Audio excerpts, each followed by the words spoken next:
Ready to go? Okay, good evening, everyone. Dennis, N6KI, licensed since 63, contesting since Palomar got me involved as their manager in the late 80s.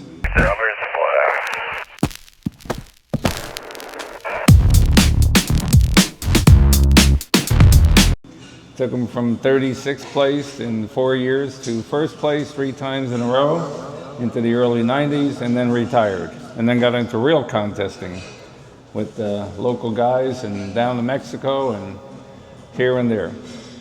So what I've made is a presentation for those that have never seen, know nothing about contesting. What do I do? How can I get started? And all this. I apologize for the slide. The Escondido Club got the last presentation, and when I tried to edit it, Microsoft locked me out of my PowerPoint because I didn't pay $2 a month or something. Thank you. Anyway, I'll get it fixed. So contesting is also known as radio sport. And by the way, every 4 years there is an Olympic of contesting. They take the top 100 contesters from all over the world, and they go to different places like the Olympics, and they set up a level playing field. 2 operators per station, all have similar power radios, all have the same tower and antennas, and so no geographical advantage, and they all compete on the second weekend of July, and it'll be in the UK this year, and that's called the WRTC, World Radio something something. Anyway, it'll be around. Okay, so, Hampson 63, Contester 89, Lead Park. I work most major CW, a few sideband, and I concentrate on training new operators and finding them equipment and other people to assist them if it gets really technical. I have, this is the late Paul. Did anybody know WN6K, who passed away a few years ago? Dennis over there. Anyway, he was one of the better contesters in town. Paul had co-presented this presentation with me in the past, so I didn't take the slide out in memory of Paul. Whoop, I'm going backwards. I gotta go forward. Here we go. Okay, so why do you want to contest? Number one, to become a better operator, better listener, how to hear signals in the noise, the static, and the other interference from other stations. It validates your station integrity to see how your equipment is working. You're really pushing it to the max. You can win awards, you can win plaques, and you can get it for worked all. And also you can get awards for during the contest. There will be countries on the air that are not normally on the air. So if you're trying to get worked all countries, worked all this, you can get entities that you wouldn't normally hear. So it's a good thing to get in there. Even if you just make 5 or 10 contacts, you might get 10 contacts and 5 new entities, 5 new countries. You can prepare for field day, which is not a contest. That's a joke. And and you can get out of honeydews from your better half. And it's fun. Now, who can contest? Look at that. Just about anybody.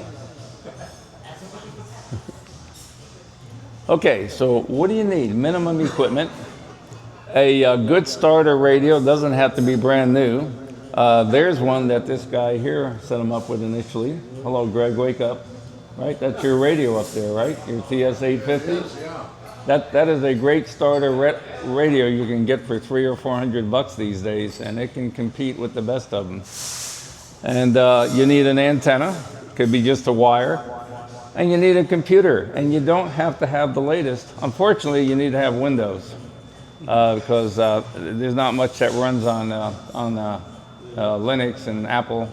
And a Windows 7 computer is actually primo if you just dedicate it to contests. All the newer versions all just complicate your life.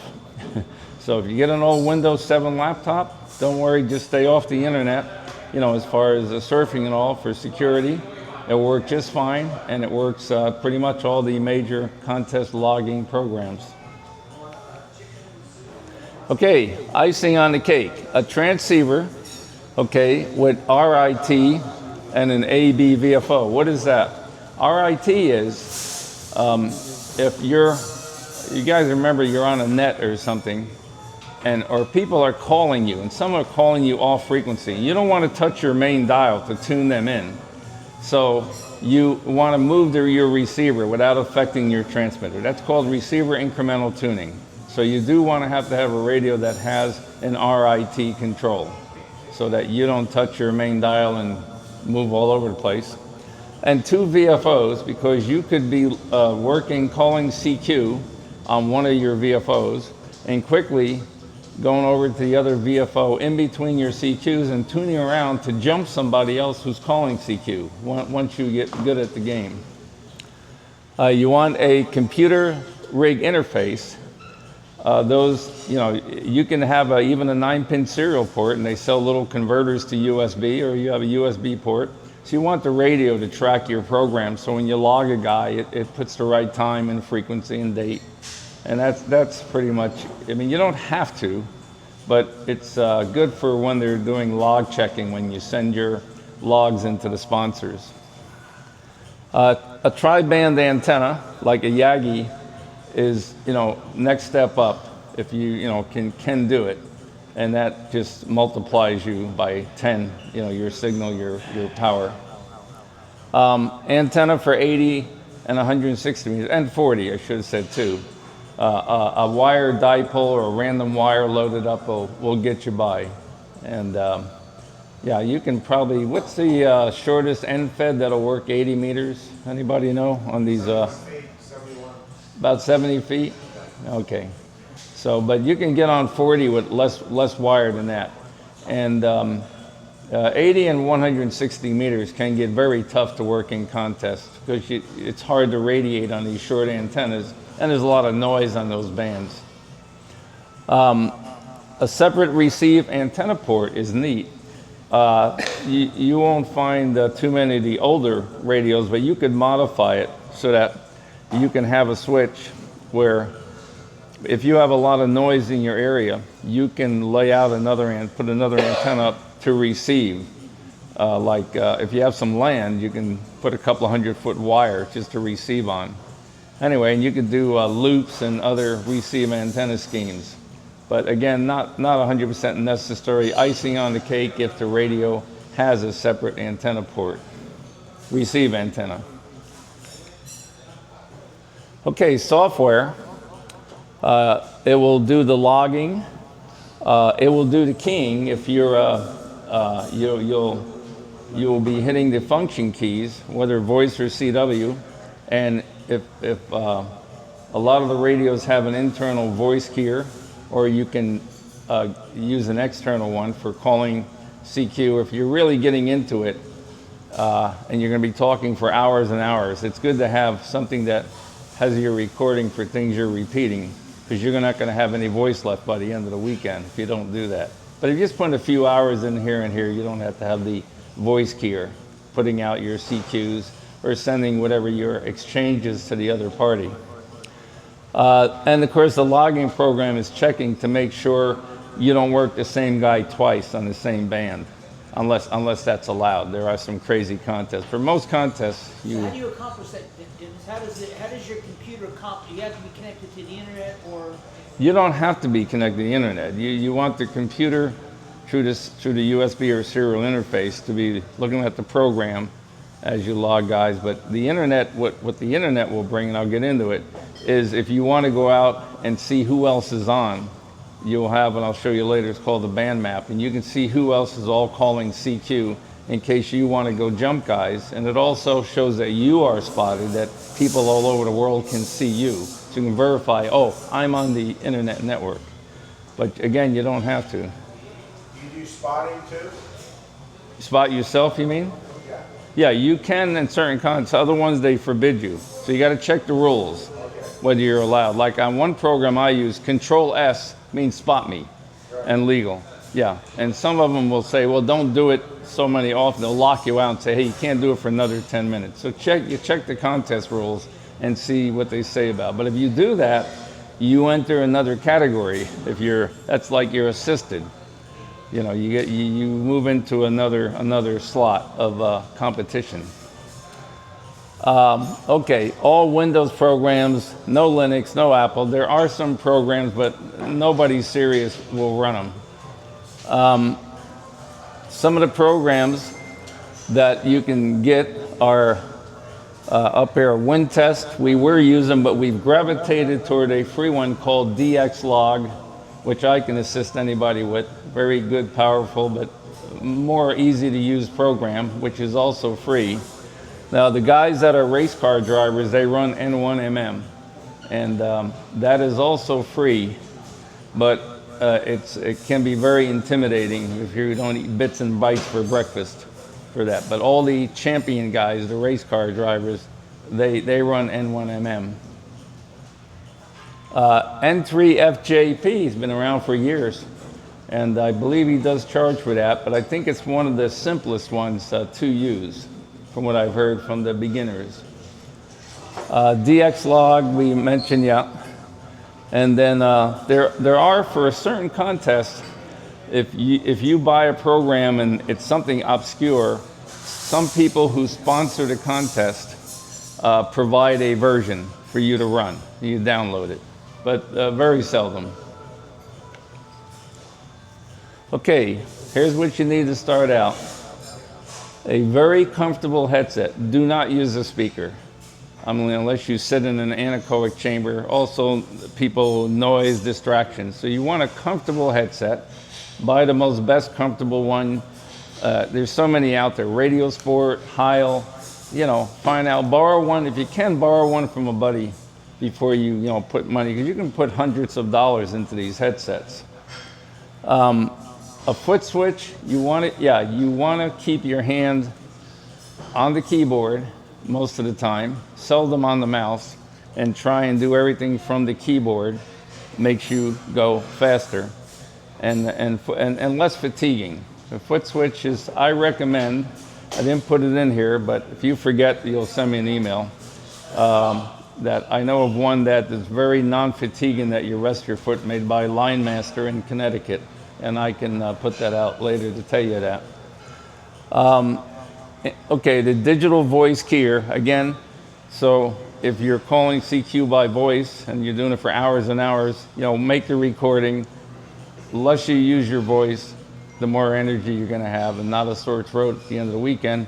And of course, on Morse code, unless you like to send everything by hand, just the function keys will send everything you need. And also, it makes the network copy you better. By having a computer sent, if you're sending this by hand, a lot of the spotting networks that pick you up may put your call down wrong, depending on how good your keying is. So it's not a good idea to do hand keying. A CW keyer or paddle, as a starter, I recommend you can buy them for as cheap as $50. Bencher paddles, they seem to be the bottom of the line, and you can buy now with these Chinese kits and all, so many cheap paddles, and you can spend hundreds and hundreds of dollars. Like Bagali has beautiful keys, N3, I think it's N3ZN or something. There are beautiful keyer paddles. Most people are not going to use a straight key, because when you get into contesting, if you do CW, the low end is around 20 words a minute. Yeah, but again, it isn't that bad because you know what's coming. It's a call sign, it's a world zone, it's a serial number. So you will speed up pretty quick where you can't talk to somebody at 20 words a minute, but you can do a contest at that speed. So, but you will want a paddle, and most radios have a built-in CW keyer in them. Maybe some of the older ones do not. And a chair, definitely a comfortable, nice chair, like the gamers. People spend a lot of time in them. Go to the used furniture places, or obviously spend some money on a comfortable chair. Okay, what types of stations do we have? We have the big gun, high power, large antenna, big signal, but cannot always hear you. So it's like you're two standing on the end of a football field. One guy's got a megaphone and you're yelling back to his voice. So that's kind of what it's like when the little guys are calling the big guys. And the little pistol is typically, unless he's running 5 watts QRP, and there are contests, you can pick categories. You can actually use 5 watts, but if you have a great antenna system, see, they ought to make it ERP, affected radiated power. Because if I have a 100-foot tower with a huge beam with 5 watts, I'm going to kill you with a piece of wire. But that's the way it is for now. 100 watts, most stations. Vertical. A lot of people have verticals on 40 and 80, and then they have a wire or something, or maybe they use the whole vertical for the whole contest. But if you need an antenna and you're space limited on 80 and 40 meters, having a vertical will probably work out for you, because they can be as short as 18 foot tall. You will sometimes call CQ when you're first starting, because you get 4 or 5 guys calling you. It gets pretty intimidating, when you're first starting out, until you get used to it and how you learn to manage and shovel the pile up. And then the rest of the time we call it searching and pouncing. You basically tune the dial and call the guys that are calling CQ. And okay, yeah, and I mentioned QRP, 5 watts or less. Those guys typically won't be calling CQ because they're so weak, but they will, depends on if they have a great antenna. Okay, getting started. Initially, you don't have to participate. You can go and listen to the guys contesting, just to kind of figure out what's going on. Read the rules, and you can join a contest club. Right now, the local Southern California Contest Club is sort of tied together with the San Diego DX Club, so we kind of got them both together. So you come and meet the other contesters and trade ideas and secrets. Contest with a group, it's another way, I will used to when we had physical places, but I still do it remotely. Bring new guys in when times are slow during a contest and we train them. But you get in with a group and get some time in, and that's a good way to learn. And get an Elmer. That's me. What's that? It's an Elmer. An Elmer is the guy that helps you with mentor, Elmer. Yeah, I got my ARRL Elmer Award. Okay, which contest? Let's see here. So, let me see. The contests mainly happen on the weekends. There are a few during the week, but most of them are on the weekend, starting Friday night, ending Sunday night. There's one this weekend, which is sponsored by ARRL. It's the DX sideband. A couple of weeks ago, we had the CW version. And so that's going to go from 4 o'clock tomorrow to 5 p.m. Sunday, because it would be 4 to 4, but we got the time change. So it goes from 4 o'clock Friday and will end 5 o'clock on Sunday. Oh, and a good site, to see which contests are going on in time brackets, is contesting.com. And you can go and look a week ahead or months ahead, and this way you could plan, I'd like to see if I can participate in that contest. And there's usually links for the contest rules and other information about each contest. So some of the most popular contests are, like this weekend is ARRL DX. A couple of weeks ago in February we had CW, and now we got this March for sideband. CQWPX, that is a really good one, the last weekend of March. And you could be as rare as working a guy in Tibet, because you have a guy who's got a new call, is new to contesting, will come on the air, and his prefix is K06. So you get points for each different prefix you work.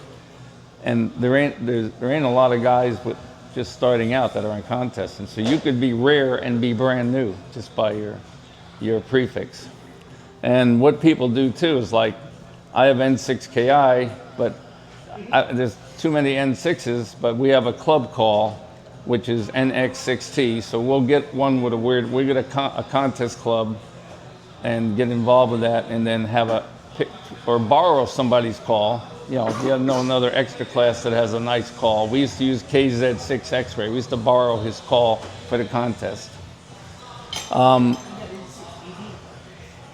you go. Got field day, of course. CQ Worldwide is the worldwide big one. That's where all the big boys play from all over the world. The phone is the end of October, and the CW is usually on Thanksgiving weekend, unfortunately. ARRL sweepstakes is very, very popular. That's just, you're just working US and Canada, and that's in November. The ARRL DX 10 meter, which happens in December, very popular, especially with technicians, because that's the only band they can work on HF, at least on phone. I think do you have CW privileges for a technician in any of the other bands? I don't know.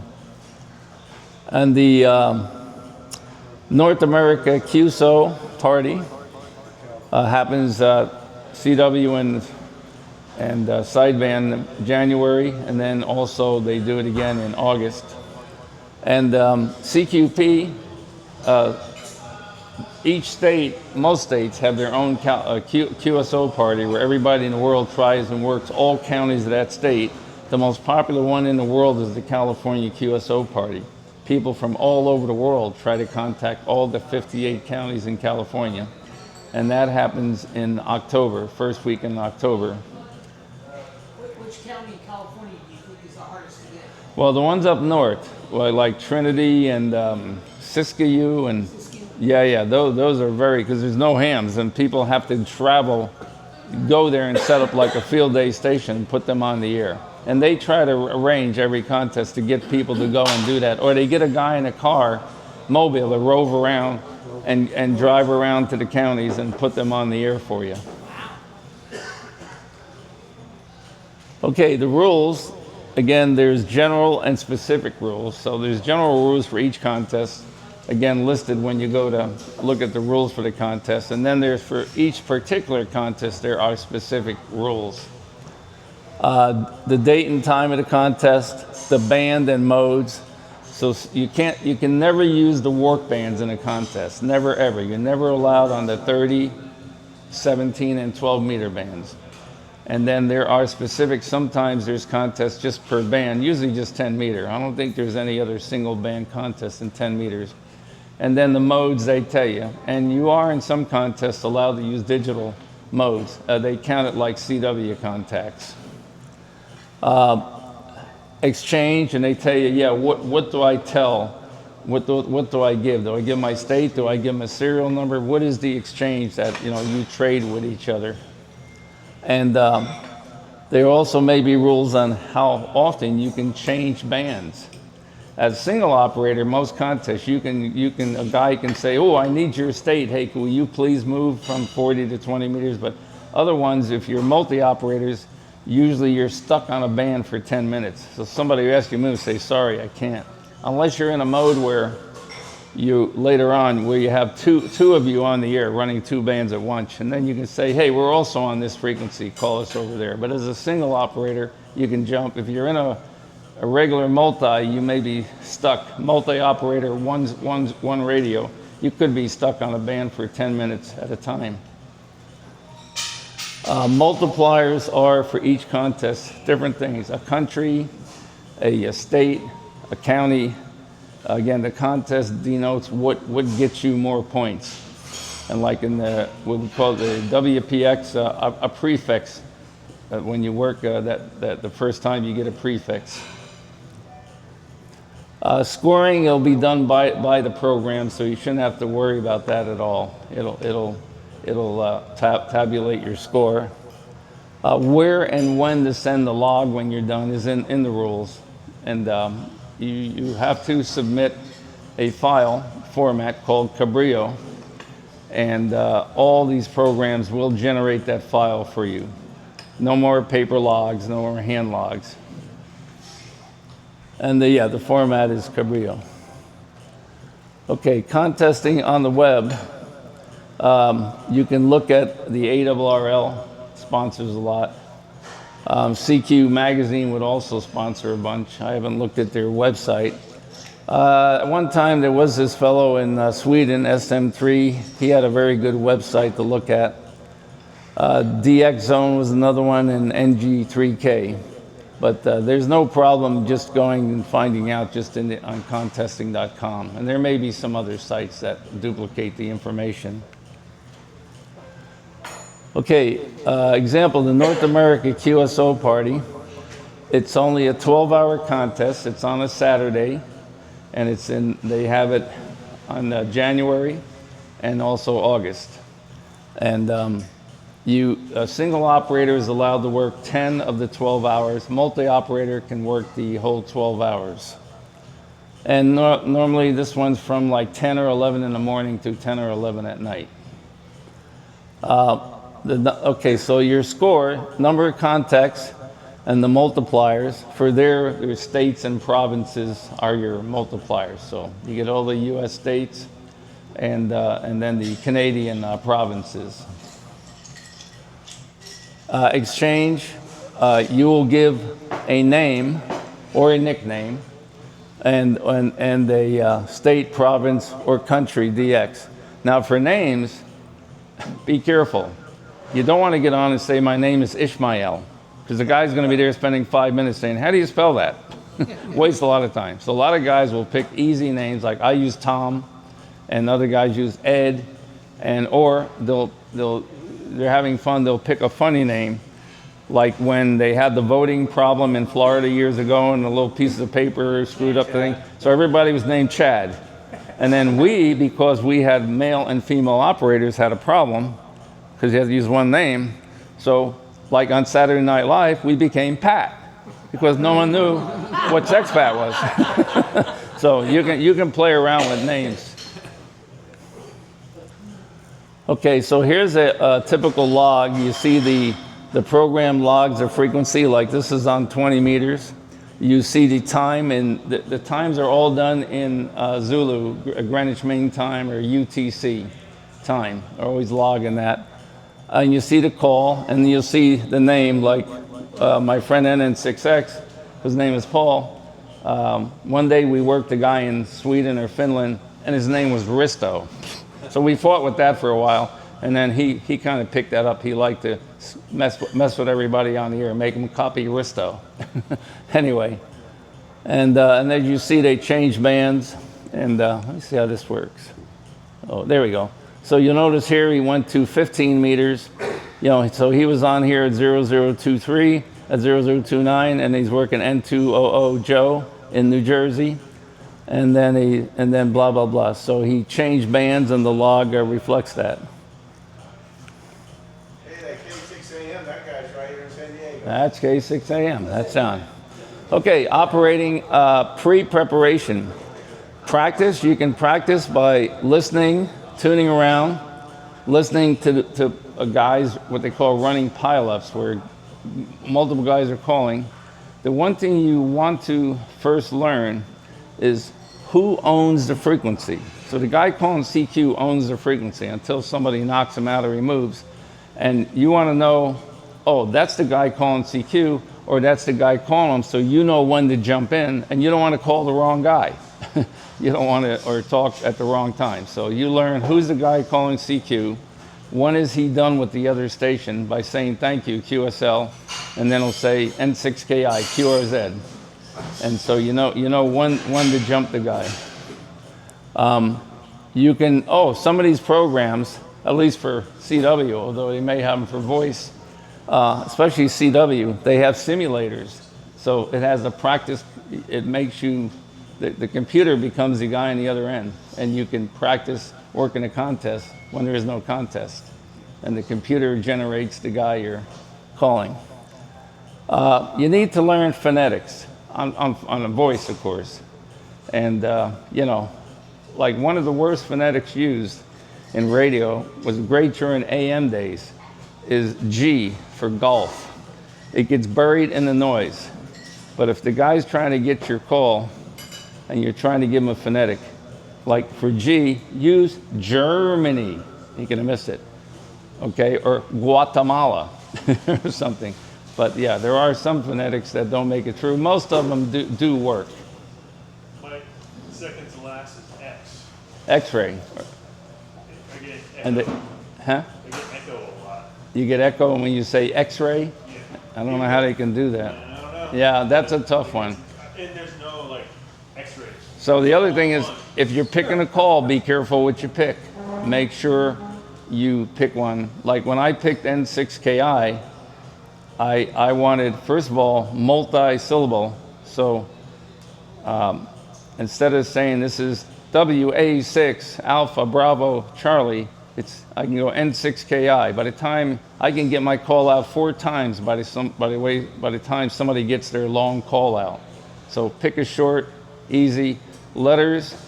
Never pick a K or an E on the end of your call. They are the kiss of death. The K, especially on Morse code, meant over, confuses people. And then the E, a dit, gets easily lost in the noise.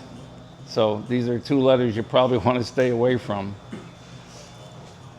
Okay, and you can have different ways of playing with your family or your better half or something. And they hold up a letter and they A Alpha, B Bravo, and learn the phonetics for the words. Of course, know your radio, learn your radio, RTFM once in a while, or get the nifty accessory books from Bernie, N6FN's company, and of course your software. And then you can join software groups too, like specialty groups, and learn more about your software and sign up for their updates and their reflector, what's going on with your software. And also one thing to learn, and that's by spending time on the air, is propagation. No wood band is open. You're not going to want to get on 160 meters in the middle of the day. And then you might not want to get on 10 meters in the middle of the night. So you got to know wood band is open. And you learn that by listening. And also you can look online for learn propagation. YouTube videos, a lot of videos how to learn propagation. Wood band to be on at what time of day. Okay, before the contest, some people will make themselves a checklist of everything to check. And your software, radio, and antennas, what you're going to use, and maybe when you're going to use them. Have I say printed copy the old days, but have a window with the rules, sitting in another window in case you want to look something up quick. Have a plan. Which band, which operator, if you have multi, which mode, what time off you may want to take. So work something up. Set goals for your first effort, so you don't have to get on and win the contest. Okay, I want to make 100 contacts. So that's for 12 hours. That's 10 an hour if you would work the whole thing. But you just set a goal for yourself and try and beat yourself initially, and then I'll show you a website where you go and then you check how you did with everybody else right after the contest, and then you say, oh, I want to beat this guy, or pick a goal, whether it's you want to beat yourself, you want to beat some specific station, or you want to win, you want to beat everybody in your country. Remember to have fun. Okay, again, a band, you got to decide, which band to be on, especially at the start of the contest. And if like a band is going to go out, typically, in most of the HF earlier in the day, 10 meters is probably going to go away first. So you probably want to get as much as you can on the 10-meter band. And if it's 5-band contest, you may say, oh, I'll spend the first 2 hours if the propagation is there on 10. Then I'll go to 15. As you move lower frequency, it's going to be on open later and later.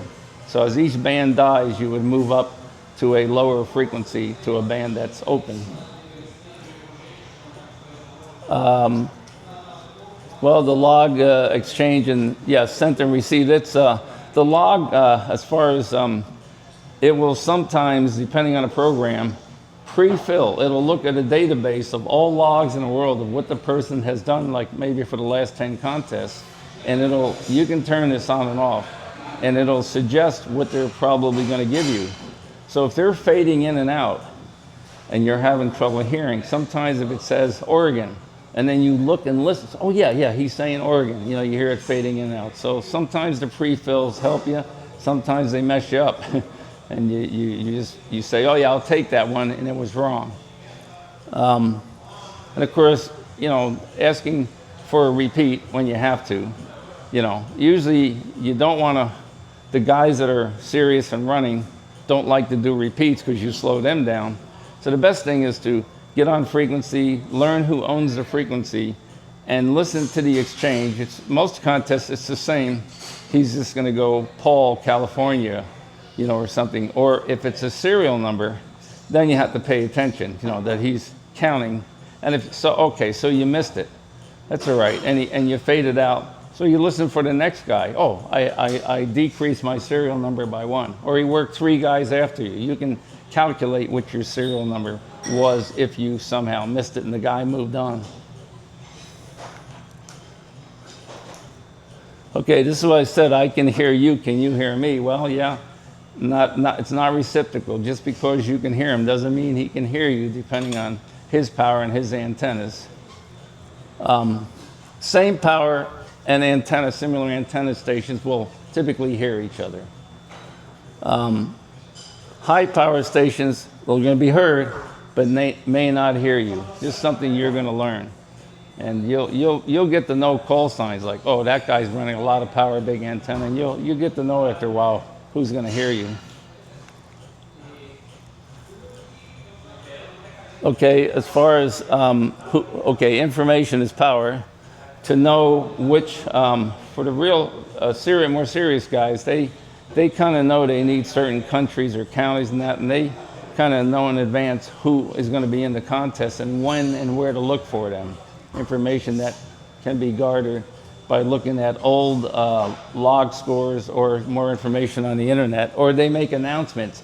Oh, Joe Blow is going to be operating from Mongolia, and he's going to be operating these frequencies, and sometimes they'll announce that before the contest. So you'll tune that in and make a little note. Hey, go look for this guy at a certain time in a certain band. Where should I point the antenna? Got to learn a little geography, or get a world map centered on San Diego. Probably find something on the internet, and know where to have, if you have a rotatable antenna, where to have it pointing. And most of the time, they're going to be coming in the short path, whereas as opposed to, I could be pointed at Europe and still come around, to another country beyond that. If I turn the antenna, depending on the times when I think you get this thing called long path, where you can get the guy from the other direction, is typically at sunrise or sunset. They call that the gray line. And that's when weird things can happen. So sometimes, last resort, God, I just can't hear this guy. Turn the antenna 180 and see if he's coming in around the world the long way. Is this a duplicate? Well, the logging program is going to tell you. You're going to type the guy's call sign in. Typically, either a window will show the guy's call, you select the color, may come up in red that says, hey, you've worked this guy before, move on. Or you hit the space bar too, it depends on the program, and it'll say duplicate. So also, when I show you this band map later, by color scheme, you'll know not to stop on a certain station. Oops, I went forward. And then we'll get into this in the logging program, the multipliers that you need. How do I track them? How do I know? I'll show you how you can say, oh, I need this state, I need this country. And also, what's my rate? It'll show you how many QSOs, the last 10 minutes, the last 100, what rate am I doing? How many have I done per hour? So you can get an idea of how well you're doing. And when you get more competitive, you know you have to meet a certain rate, or else you're not going to compete well. So when you first go into the contest, for each contest, depending, This one could be WinTest or DX log. You'll fill out all this information. See if I can get this going again. So you'll put your call sign, you'll put your grid square. You can look that up on qrz.com under your call. The exchange, you'll put in what you're going to send. We send 00. They want the last 2 digits of the first year we were licensed. We were licensed in 2000, so that's how we got weird, a 00. These are also automatically pre-filled by the program, the ITU zone, CQ zone, and all that. For this contest, when we operate on X6T, we're operating remotely into Orange County, so we're sending ORG for our county. Name and address, they know who to communicate with, send the awards. If you are affiliated with a club, you can list it here. Sometimes the clubs run competitions where they can add all your scores together of the club members. So you can donate your score to a certain club to help beat other clubs. So like we would try to beat the Northern California Contest Club by pulling our scores together. And then of course you pick the contest. There'll be a pull down with every contest there is. You'll pick your category. See, we were multi-operator, single transmitter. So you got single operator assisted with the internet turned on for who's coming in. And there'll be all sorts of categories. We were a fixed station as opposed to we weren't mobile stations contest.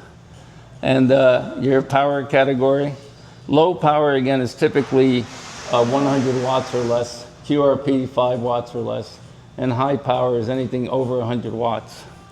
Then the mode, here we said our name was Pat, and this power, I don't know why, it doesn't matter. I don't even think it cares what you put in there. And then you print, if it's multi-so we put all the operators in, so they will give credit on the awards and all, and for the contest reporting.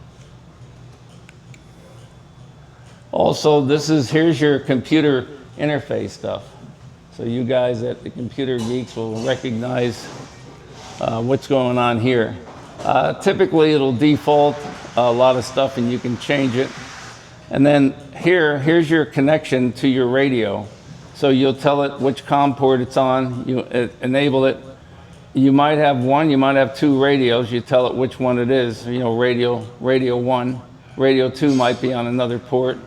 And then there's a setup screen, which I'll go to next, and see here where we're running the Elecraft, tell it which radio you're running. Yeah, so here on this next page, you see we selected the K3, and for the K3, everything is pretty well done, 38.4. Again, your radio manufacturer will have that in the manual for all these other computer settings. You'll learn what to check off and not check off. I'm not going to get into this, it's more advanced, but it's using there. And then for CW, again, where the program keys the radio. You'll have different parameters for the DTR and RTS there. Okay, so here is a program called WinTest, which we were using up to a few years ago. We have gravitated towards DX log, and you can hardly tell the difference. WinTest was done by a couple of French guys. They very seldom update. You can't get in touch. It's kind of fading out because they're not supporting it as well and updating it. Where DX log is sort of like WinTest, but with constant, almost daily updates and all. Now, what you see here is you got a band map over here. You can turn this window. You can see where the sun is and where nightfall is and where the quote unquote gray line is. So right here, a perfect example, if you're trying to work India, you might, if you're down in the eastern United States, have a good shot at it because look where the sun is going up and down. So you kind of want to know where this is, and also who's in night. So you don't want to try and work Africa on 10 meters at this time. It's the middle of the night. I mean, there are weird openings, but not a good idea. I told you before, the program will tell you how many QSOs you're doing. like right here, this guy, I can't see that font, but so many QSOs per hour for the last 10, the last 100. Also shows a histogram of your rate at different hours. And also tells you down here, is it worth for you to stop CQing? And you see on this band map of stations that are on the air, you notice some of these are green. Those are typically more points, better multipliers. And you say, well, do I want to go up there and try and get this guy? Is it worth it? And this tells you right here, if you get a new, come on, this mouse is, new multiplier, like here, one multiplier up there is worth a heck of a lot of more points than just a QSO. It looks like a QSO was 1,000 something points, but if you get a multiplier, that guy could be worth like 11,000 points. So you might want to spend some time trying to get that guy, you know. Okay, then you have the multipliers are here. Here's a, this was a worked all zones contest, and it shows it by band and what zones of the world, from 1 through, Chris, it's being covered up. There's 40 zones. And the green check mark shows all the bands and all the zones, and obviously no check mark, you need that zone. Other information is, when you type a call down here, like this guy was just getting ready to type in a Argentinian station. I can't get the mouse over. Notice he started typing LU1, but he couldn't quite get the guy's call. Well, notice these two windows up above here, right above, come on. Notice it put LU1A in one window and then a whole bunch of LU1s. What it does is it looks at who are the most likely guys with an LU1 call to be contesting. So it kind of gives you a hint. Oh, listen to see if that's LU1A. But then if the guy, suppose you heard LU1A and then something, next letter. Well, he could be somewhere in that bottom window. Then you start looking at, what's the wrong one? You start looking at the guys in this bottom window. So here's LU1A, but you might have, I'm trying to see if there's an LU1A something. Yeah, not a great example there, but might be another letter, and you kind of tuning your ears to if he's fading in and out to see if that's that guy. So you get some help in the program. Let's see what else here. Okay, there's also tells you when you have a multiplier on bands, like for Argentina, it said this operator had already worked Argentina on 10, 15, and 20, but notice on 40, 80, and 160 meters, there's nothing. So he did not have a multiplier of Argentina for those bands yet. And down here, this is your summary. It's showing how many QSOs per band. If you, by accident, work the guy twice, that's called a duplicate. You try not to do that. But sometimes guys call you and they insist you're not in their log, so you got to work them and put them in as a duplicate. And then you can see how many countries you have on each band. DXC is DX countries, and the CQ are the, I believe, the different world zones here. And then it has a breakdown, how many points you have per band, and what is the average points per QSO. Let's see. And of course, like I said, here, if you want to search and pounce, you can't see a line cursor here, but you can see who has been spotted on the bands, like what station is probably there. And you have to listen carefully.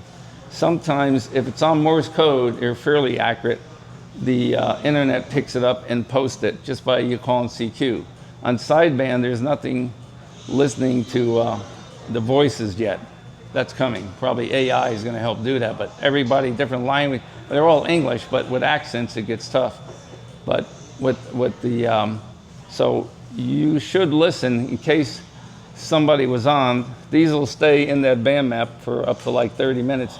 Maybe that guy left and somebody else came on the frequency and took over. So always check that that's really the guy you're listening to. So yeah, this is, again, the band map. And it shows the come on. It shows the frequency and which station, and by color, whether it's worth more points.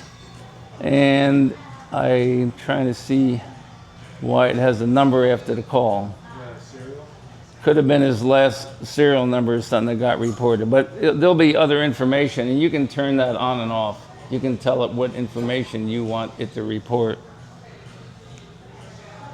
Whoops. What did I just do? Okay. Now, this is, let me see what I just did here. Okay, so this may be another program that looks similar. And yeah, and then this is a different setup for multiplier. Notice in this contest, the multipliers were states and provinces. And all the black ones you've already worked. And so right now he needs, like this one, you needed counties. SB, Santa Barbara, a tough place to work. We skip right over them, not a lot of operators. Then down here, VE2, Quebec. And then they broke Ontario into Ontario, Canada, North, South, East, and Greater.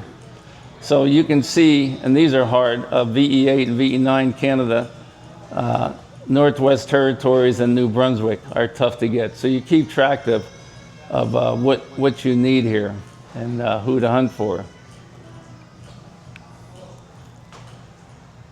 Now you can list the band map in two different ways. One is you can do by who's on which frequency, like on your dial, or you can do a list and you can tell it from low to high, high to low. You can tell it to list guys by their beam heading. So you get to play around with how you like to look at the guys you're going to go look for.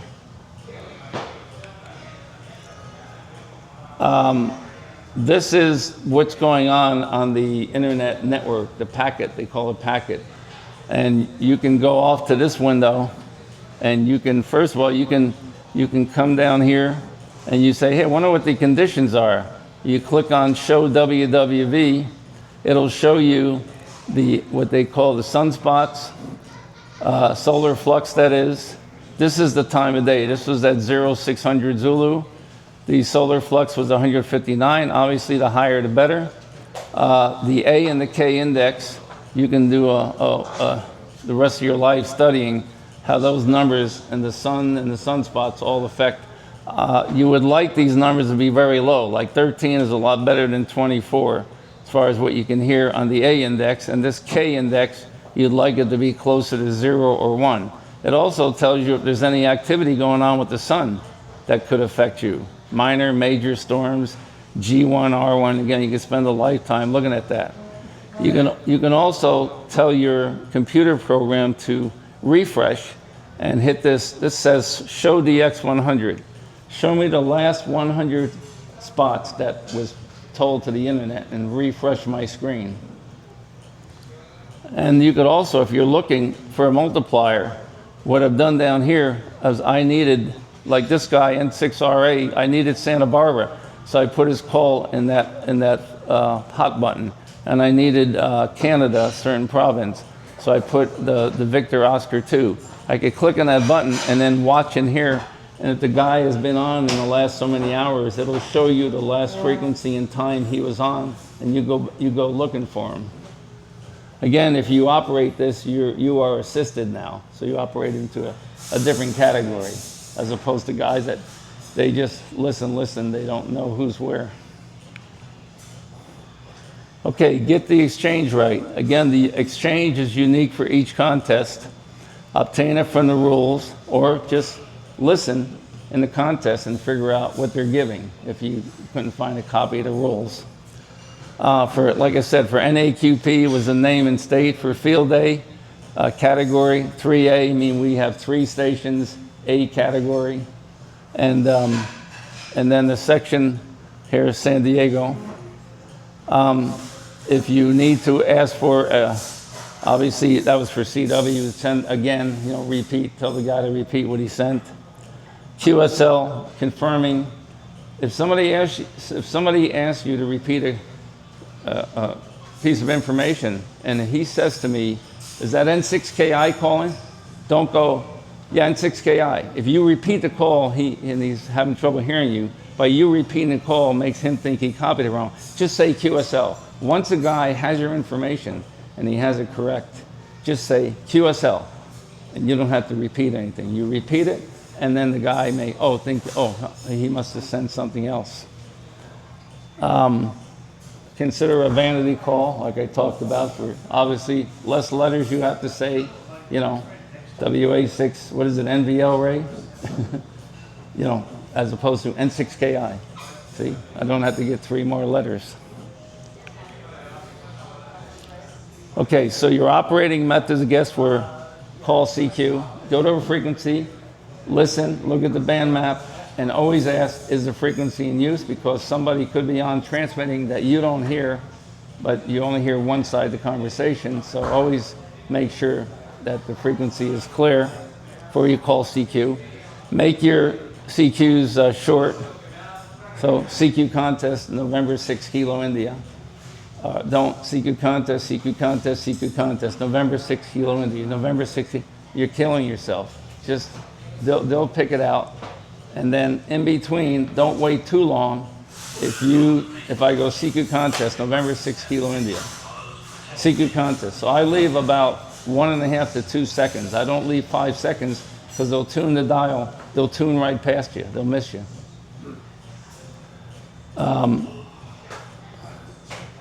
And if you're calling CQ and you go for so long, go get another frequency. If you think you're being heard and maybe there's interference, just move after 3 to 5 minutes if nobody's coming back and you have a decent station and signal. Searching and pouncing. Which way do I tune? A lot of people tend, when they don't know, to tune from the low end of the band up.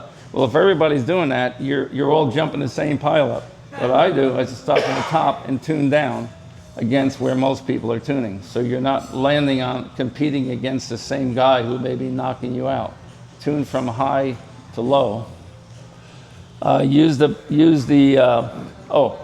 Practice tuning stations in a contest before you even start operating. How fast can you tune the guy in so you can understand them? I used to practice. I tune them in. As soon as I can understand them, move on. See how fast you can move and how many people you can tune in, per minute, and challenge yourself so that you're understanding them. Because sideband doesn't sound natural if you're not tuned in, and CW obviously a lot easier, but with the tones. Again, look at the band map, tune past the duplicates, which I say are color-coded. Don't even stop on them. But the good thing about a duplicate is, even though the guy's a duplicate, you don't want to work them, it still tells you what you're hearing, what part of the world is coming in. So it's good to know they're there. Oh, I'm still hearing Africa. Oh, I'm still hearing Europe. But I don't need that guy. I already have him. It gives you an idea if you're on the right band looking for that part of the world. Watch the packet spots. And then I said, 2 VFOs. You could CQ on one VFO, and then in between your CQ, if you're not worried about losing people tuning by, you can go real quick on the other VFO, click on the band map, and see if you could jump a guy in between your CQ. The problem with that is you could lose your CQ frequency, because when you went off, somebody came on the frequency and said, oh, is this frequency in use? And you weren't there to say yes, and boom, they steal your frequency. That's part of the game. So I just talked search and pounces. You are calling, the guy's calling CQ. Again, use the band map, learn to tune quickly. If you're too far off the guy's frequency, your voice don't sound right. He's gonna have trouble hearing you if you don't get it tuned right. Should I stay or should I go? Well, is it a multiplier? Is it worth that many points? Again, know who the calling guy is, who owns the frequency, and also see how fast he's working, guys, how good the guy is. So how like you're at the DMV, hey, that line ain't moving. Get the hell out of that line. Move to a different line. So good operators, quick. That's the guys you want to try and jump. Okay, sender partial call. Let's see, sender. So for this contest, apparently you were calling CQ and a Kilo Delta 5 station called you, and you might not even give the guys full call, figuring I'll get it when he comes back again. So I said to the Kilo Delta 5, you're number 253 Bravo, and then you give your call. This is a sweepstakes contest, longest exchange, hardest one to do. And so he's telling the guy, you're number 253. Bravo was his category of operating power. Your call sign, 85 was the year he was first licensed, and then your state or section. The Kilo Delta 5 says, so the Kilo Delta 5 knows you did not copy the rest of his call. So he'll come back and he'll say, hey, this is Kilo Delta 5, Golf Papa Oscar, GPO. And he'll say to you, hey, you're 456, serial number, Alpha, his category, his call. He was licensed in 1998 and his state is Texas. And then when you go back to him, just say, if you got everything, just say QSL. And he knows he can go away. He can just spin his dial and go away.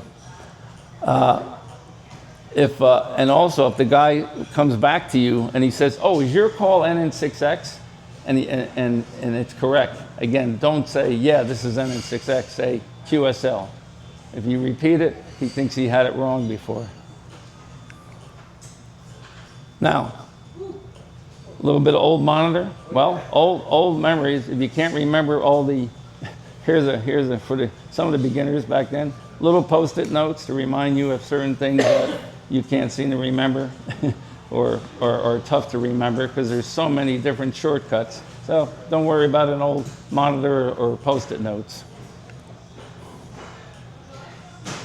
Okay, you can, if you have a pileup, two guys calling you, you can say, Alpha Bravo, stand by. NN6X, you are blah, blah, blah. And that guy will know he's next in line. So don't feel bad. And maybe that guy will stay on frequency and work you next. Dennis? Yeah. We got a question from the internet chat. A couple of people are asking, what was the program that simulates the CQ exchange? You were talking about something like that. Wind test? Wind test, is that what it was? Wind test? Well, simulates the exchange. You mean pre-fills? Yeah, it says no, DX log DX log? and N1MM. Okay. Yeah. Those two should do that. Yeah, Okay. for sure. Yeah. And let's see, operating ticks.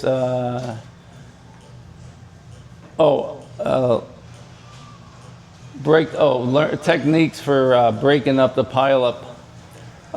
Sometimes you just wait, and there'll be 10 guys calling, can't understand nothing. You hear this little lull, and you throw your call in. Or there's confusion, and you can tell the guy didn't get any of them, and you just throw your call in. So you got to be intuitive. But don't throw it in if the guy said, oh, the Alpha Bravo station, and you're not Alpha or Bravo. Don't call in, because that guy could hold that against you and not work you. Again, this is on CW. These are what you would send if the guy's a duplicate. You can send QSO before, or you can send again to repeat the exchange. Some people on Morse code, instead of sending your signal report of 599, most guys use 5NN. They use like DIDA for the number 1, dotted for the letter N for number 9. So send 5NN. You'll hear 5NN. What is that? So instead of sending 599, the 9s are long. Da da da da da da da da. Waste a lot of time. So they use cut numbers. And also, if they're sending their power, they'll send 1 TT. T they use for 0. Da da instead of da da da da da da da da da. So you'll hear that.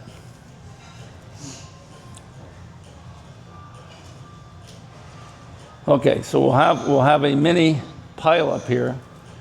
When I call CQ and I stop, everybody shouts their call out. And then I show you how I try to pick one of that pile up. Okay?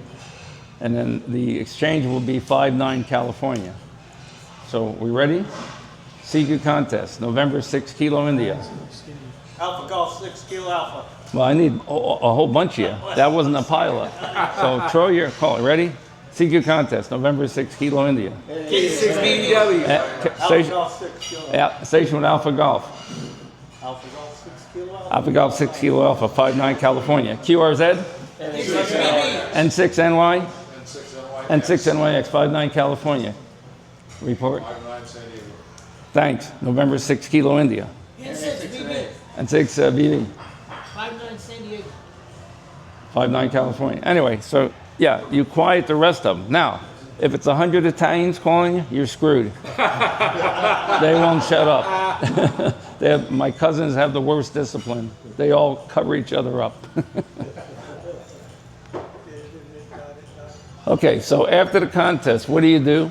You post-process the log. You can click on the program and say, hey, check my log, look for errors that I might have made. It'll show you, it'll suggest to you, hey, there's no such call signs or something like that. Or you didn't fill in a line properly. And then well, we used to merge logs when we had like field day, put all the logs into one log, you don't have to worry about that. You again get the generate, you click on I save Cabrillo format. That when you go to the rules, it says where to email that in. And I save, I always save an ADIF because you can use those for contests, for countries, states, things you need, and import it into, if you have a program that tracks awards, worked all continents, worked all states, whatever. So you can put all your contest QSOs in your award tracking programs, use them in ADI or ADIF file. Then it used to be watch for the results of the magazines. Now you just go on the internet and they put them out. There's after the contest, you can go in where it's an unofficial. People will report what they claim they have, and it's called 3830 scores. And you can see what people think they have before the logs are all checked against each other, and you get penalized for mistakes. You make a mistake, they might take two others out. So the rules tell you. Yeah, but people are fairly close to what their score actually was. So you can see how you think you did against your competition. Then within a few months, anywhere from a couple of months to 6 months, the official rules will come out by the sponsor. And then you can see where you are and if you won any awards, plaques, certificates. And yeah, 3830scores.com.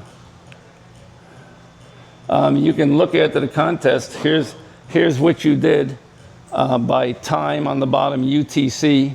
And this was, looks like sweepstakes, because you'll notice there's a gap in the middle where we had to take time off during the contest. So that contest, you were allowed to work 24 or 30 hours. So, and then it also shows you a histogram of, you'll notice in the beginning, the peaks are higher. Look at the first one. That's the beginning of the contest. Everybody's on, everybody's fresh meat. And then of course, as you go on, your rate and everything goes down. And this is what the 3830, you go to that website and you look up here and you see which contest you just did. Pick your, whatever contest it is, click on that. You can also submit, you can look at all kinds of last contest summaries from years and years ago. How did everybody do? You got all your data on this website. And then this is what you'll pick a specific contest, and then you can see, in your, like for this single operator, limited antenna, low power, and you look against anybody you competed against and how you did against your competition. And yeah, notice there's other categories. Single operator, unlimited QRP. So meaning they have the internet turned on, but they were running 5 watts. And then the guy below him was single, unlimited, limited antenna Q. So they got all these categories, just like race cars. You pick all these categories and pick the one, little niche that you think you could maybe win something in or compete in. Probably 20 categories each contest. Whoops, went too far here. Nope. Go back. No, don't get it. Okay, so, okay, credits here by Paul NN6X, and there's John K6AM right there, and and there you go. Good luck in the contest. Questions? Yeah. I have a question. A lot of people I know use ham radio directs. Is that a viable contesting software? I've never heard of anybody using it for contest logging. Not that you can't, because if it'll log the who it is and what time and what band, so it has to know so you don't work the same guy twice. Yeah, if it has a duplicate checking, you can use just about anything. I use my contest program for just my general logging because I don't care about awards. I just like it, and I just want their call and when I work in wood band. And I save an ADIF file in case I ever want to import it into a award tracking program, which there are many of. So, when you were talking about how people will, submit your files to be analyzed, and then you said, well, they'll compare that to the other folks. Yes. Yeah. So if you're an operator, maybe you get on for a contest and you're just out there, just kind of working a few stations. If you don't submit a log, they don't get credit, right? No, they do. Do they? They if nobody reports them, then they start wondering about, did this guy fake a log? Yeah, but you'll get an email or something. Yeah, so you don't, yeah. And also, a lot of, some of the contests will send you the report of how you did, like how many QSOs did I lose that I got wrong, and it'll tell you what you got wrong. The exchange, or you copy the serial number, and it'll show you. You reported this, but the guy sent this. And they'll actually tell you where you made the mistake. And you, during a contest, by the way, when each operator, if you have a multi, come on, you put in the guy's call. So after the contest, you can tell who screwed up the most. And then you get to say, hey, your error rate, you report in, you got to be more careful, or who messed up the most. And we all do it. We all get out of sync. But if you get somebody really, really bad, like a new operator, you don't know, he's brand new. First thing I look at is after the contest and the results. Yeah, do I invite this guy back again? I used to run log EQF. Yeah. And I still have the program, but my hard drive failed. Whoops. And I lost all my logbooks. Please put all your logs on a backup drive. Yep. And my Windows 98 machine died. So. Sometimes you can for certain contests, from the guys that sponsor the contest, beg a log back. Not impossible, but they don't like to do that, but they may do it. I noticed when I search in counts, a lot of the radios now have the waterfall. Yeah. And I thought that was quite useful. Also, you can see, like, if you're getting hammered QRM and you're watching a slot, and oh, look at that, you watch that something's clear. Yeah, of course, on 20 meters, I'll tell you why it's clear. The slow scan guys are waiting to jam you or something, or the FT8 guys, the digital guys are on this frequency. So sometimes there's a reason there's an empty slot. You said that you start from the high and then go down. Yeah, the low. Don't QRP stations hang around down at the low end? No, they typically stay in the higher end of the band, as high as possible. Yeah, no, because a lot of the activity, they want to stay away from the activity. I remember you used to operate from Nashville. Yeah. Is that still around? Or No, we had to leave after 10 years. The house got rented, and so we had to depart, and we could not coexist with the current renters for a number of reasons. So yeah, around 2018 or so, we transferred, and now we mainly remote, either out of Anza, and I have a small remote station in Ramona. You said that you mentioned 80 and 160 meters. Do you ever do 160 meters? Yeah. Is it? It's hard. It's brutal. It's tough. I'm not crazy then. No, it is very difficult. I mean, the thing is to have like 10 acres and have like a 1,500 foot wire called a beverage, about 10 feet off the ground. to try and hear these guys through all your local noise. And yeah, it used to be in the countryside, you thought you're in the clear. No, we went to this Anza site, 20 acres in Anza, California, not Anza Borrego, but the place between Aguanga and Idlewild. And oh, we're safe. Now you got all these pot growers, and they got grow lights, and you can't get away. I mean, everything, yeah. And people have, neighbor has a battery charger going for their kids' go-kart or. Noise floor is pretty high on 160. Every once in a while I can hear an SSB on it. Yeah. CW comes through pretty well. And I do like local states on FT8. And Yeah, digital modes can handle that a lot better, but sideband very tough. CW better. You know what I started doing? I have an 80-meter loop and fed with ladder line, and I actually short the ladder line out Okay. and drive the loop as a top. Do you need my card? And it works very Yes. successfully on 160. Dennis, Yeah. it's on me. Don't worry Oh, about it. okay. He says charges. Thank you. Hey, we got thousands and thousands of dollars of readers on these sites. Why don't you just go and buy the pot throws and clean lights and clean up the frequency? Say that again. You got what Why now? don't you just go buy the lights with as much readers? We tried. They're paranoid. We tried in Anza when we first went to our 20-acre site that a friend of mine did buy. I came that close to buying this. It belonged to Shackley, a Shackley multi-level marketing scoundrel. So he was a big DXer, had 20 acres. And anyway, when we went up there, we had 20 over 9 on 2 bands. And it was these guys growing pot, which is federally illegal, but they had no way of stopping them for some reason. And the state couldn't care less. And we proposed to these guys, hey, we'll buy you. Oh no, you're gonna cut our production down. They wouldn't admit to what they're growing, but we knew they're growing something. And we offered to buy them the older analog, whatever they call them, non-digital ballast. And no, you're gonna cut our production. They were totally paranoid. They finally left after they legalized. That cut their business way down, and they finally went away. Yeah. Okay, looks like, we got one more.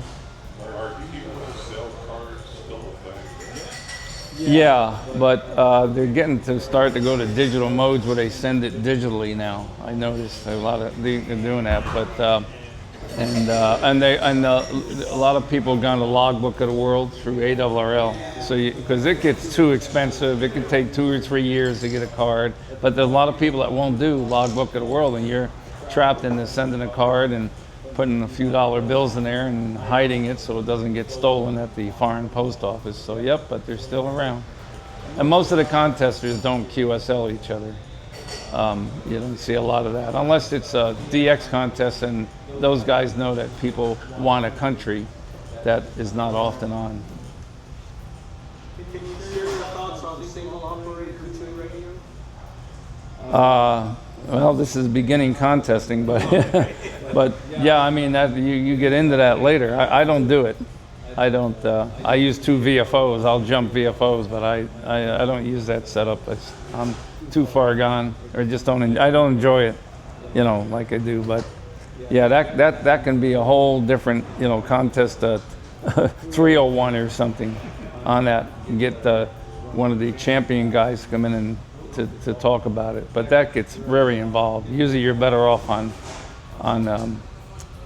sites and communicating with the other guys. Are you on like a ICOM 76? As far as my radios, we typically, because we're remoting, use the K3s. The K4s won't buy us anything but expense. We don't need a display and all. And yeah, so that's because I'm remoting. If I wasn't remoting, my preference would be my Kenwood 890. Yeah, I used to use the ICOM 7800 too, but the 890 is also, but they're all good. I mean, they have fantastic radios. I mean, I'll tell you, these 7300s just sound fantastic, got beautiful audio, but they can be, the receivers on some of these SDRs can get crunched with very high signals. They're not much of a receiver there, so you don't see serious contesters running the bottom line rig. So they'll have 7610s or FTDX 101s, and they want, if you want to see which radio top rated for keeping especially interference out and best sensitivity selectivity, Sherwood Engineering. Sherwood Engineering. Just put that in Google. Put Sherwood Engineering receiver test or receiver chart, and he does all these tests, you know, like car and driver and all that, and he shows you, you know, where your radio is amongst all the other radios in the world. And it's not 100% accurate, you know, but it's pretty darn close. And it's amazing. Some of the cheaper radios that are high up and some super expensive ones are not. But will it fail in the contest? Sometimes not. Sometimes it's just the way the measurements he's taking, you know, for a certain, you know, certain parameter. I think that's it. So, no, they're on quite a bit. It's Clipperton that people have to go. There's nobody there. Sea Islands and nobody on. People have to go. By the way, N6KI. Look at QRZ. You can email me. You know, you want a copy of this? I can send a copy of this. More information afterwards, or just want to in the future. Hey, I need some information on whatever related to contesting. Don't feel free to ping on me.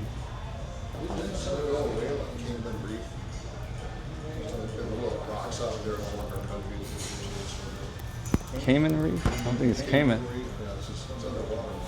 I don't know if it's Cayman, but there are places where they actually set these things in reef. Oh, the big thing now is where it's hard to set up or where it's too torturous, like Clipperton's 100, 110 degrees and you kill the operators.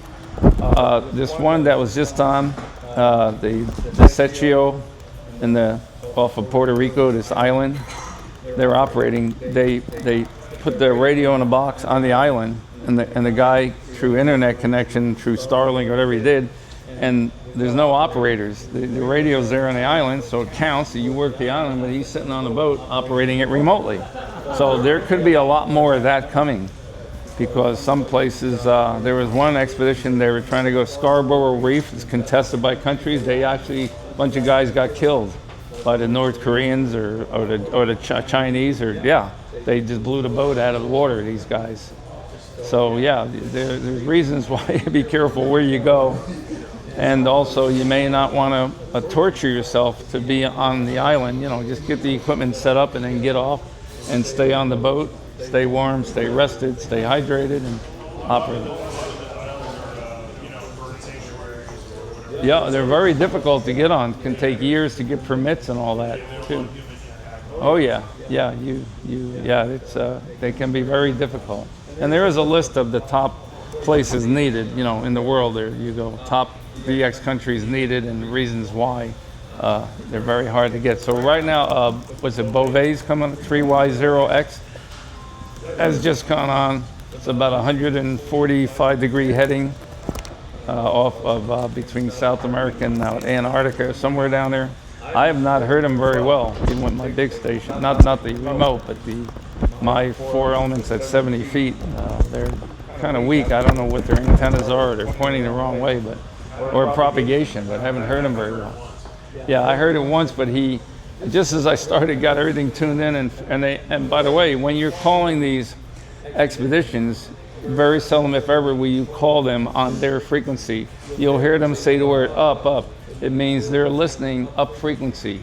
Now you got to figure out where they're listening. And that's where the other VFO comes in handy, because they'll call CQ or they'll give a call and then go to the other VFO. Most of the stations stay 1 to 5 kilohertz up. Well, I've seen some of these go 20 kilohertz up the band, but mostly 1 to 5. Tune the other VFO that you hear the guy. So if he says N6KI, you're 5.9, and then go to the other VFO and then see if you hear me say N6KI, you're 5.9. And then, oh, that's the last guy he heard. And then you make sure you got your split button turned on so you don't transmit on his frequency. You transmit 1, 2, 3, whatever, 5 kilohertz up. And sometimes on that packet network, guys will say worked up 1.2. So if he was on 230, you set your other VFO to 231.2 and you'll be on the frequency the last guy worked them. But that guy, it's a moving target. He may be jumping up and down, or he may be staying on one frequency, 1 up, 5 up. So you have to figure it out by listening. Okay, I think we're all done.